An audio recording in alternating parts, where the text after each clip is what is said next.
Hi, everybody. It's Kyle Kramer, the Executive Director at the Earth and Spirit Center, and I'm joined once again by our partner in crime, Natasha Burrowes. Hey, Natasha. Hello, greetings. For those of you who haven't seen any other videos with Natasha and me, Natasha used to be a full-time staff member here as our program director several years ago before she jumped the river and moved to Cincinnati for her husband's job opportunity. So we continue to miss you sorely, Natasha, but we're thrilled to have you back in the fold as an instructor now.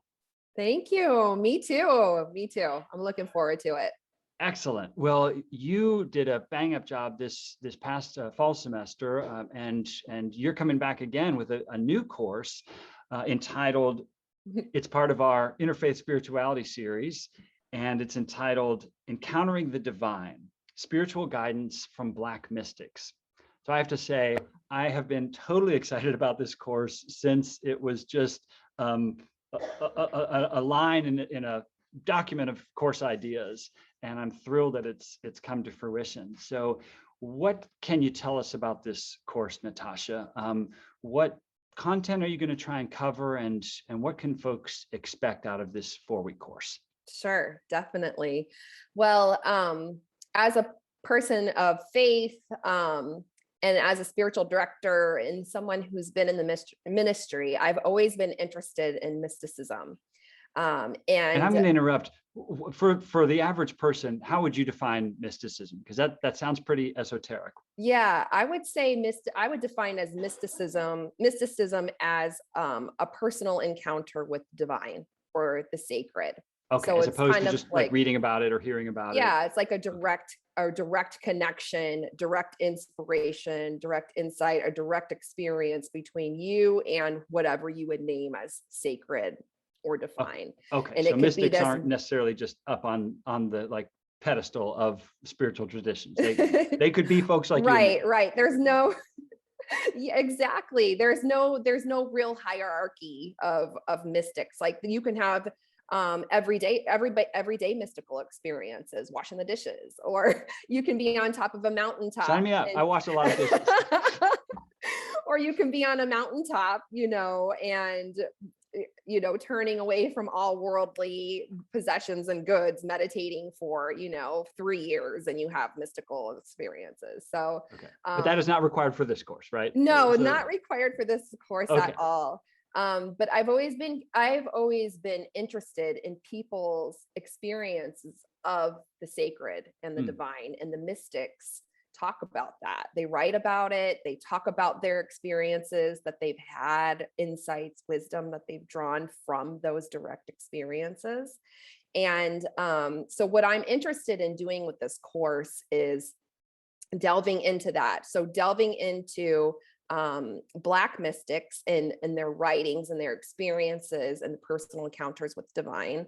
Also exploring as a learning community, our own personal encounters with divine, and drawing on wisdom from these sacred writings, drawing on wisdom from our own experiences, and drawing on wisdoms for others' experiences. So ultimately, what I'm hoping people will get from the course is a greater sense of their own spiritual experience and understanding of many different kinds of spiritual experiences that we can have, but a deeper sense of their own spiritual path coming out of the class, drawing on wisdom from each other, from the Black mystics, and also from our own wisdom. Okay, so this is not just Natasha lecturing about the wisdom from Black mystics, but inviting the course members into participation. Right? Exactly. The Black mystics is providing some inspiration for us.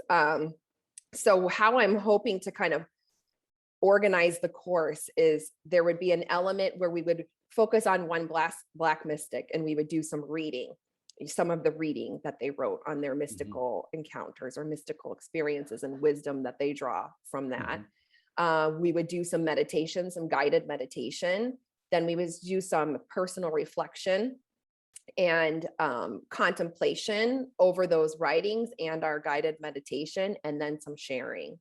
So it's going to be very dynamic and experiential. You'll be able to have your individual experience and a group experience. There'll be some contemplation, there'll be some reflection, there'll be some reading and some insight. So it's really bringing all of the, spiritual practices together of prayer, not prayer, but of meditation, of contemplation, of group spiritual direction, to have this greater understanding of our encounters with the divine and others' encounters with the divine.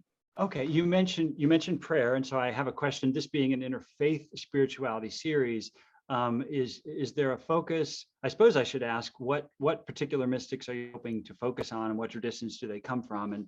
And what I'll kind of follow up with is if someone's not part of that tradition, would this still be a helpful course? Well, yes, it's open to everyone, and as being part of the interfaith series, I'm hoping to pull from Black mystics from other spiritual traditions, although most Black mystics come out of the Christian tradition, at least in the American experience. But I'm doing a little bit more research that there are other Black mystics, like in the Buddhist tradition, and things like kind of modern mystics. So we would be drawing from those. And I would say anytime I approach anything around, anytime I approach anything around the divine, there's a very wide definition of what that means. Yeah. And so I think it's really important that people bring their faith identity and their faith experience to the class, because that is how people make meaning. But there is not going to be one particular faith lens that we look from. It's going to be a container to hold all of these different, faith, spiritual experiences. Got it. Well, and I heard you say the word modern mystics, which I appreciate, because not only have I often been tempted to put mystics like on the pedestal up here, but also to put them back here, like way back in yeah, they were in the 1500s. Right. Whereas I think, I don't want to do too much in the way of spoilers, but I think Howard Thurman has been floated as one of the names. Yes, Howard 20th Thurman century is mystic. my favorite mystic. He's my favorite mystic, and I've been reading him for 25 years and studying him from 25 years, and have gotten so much inspiration and insight on my own spiritual journey because of his writings. And so I definitely want to feature him. I want to feature also Sojourner Truth.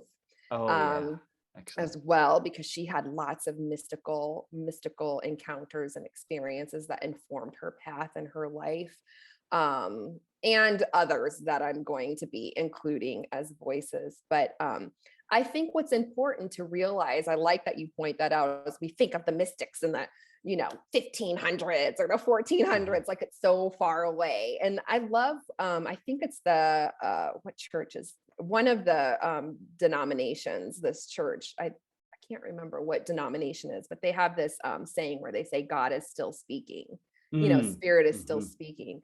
And that's what I feel like I really want to capture in the class as a community, is like, where is the divine still speaking through us? And what can we learn about it? And what does that mean right now? So, we're using these mystics to inspire us to dig for that message more of like, where is the sacred present in our lives? And how is that still speaking in the world to us? Not in the 1500s, but right now. Amen. So. Well, it's, from the very get-go of this idea, I have been like, man, I'm going to have to take this course. So thank you for adding to my frustration that we offer so much good content here that I can't possibly do all of it, but I'm going to make sure to make room in my schedule for this, because I'm really excited about it. So again, it's called Encountering the Divine: Spiritual Guidance from Black Mystics.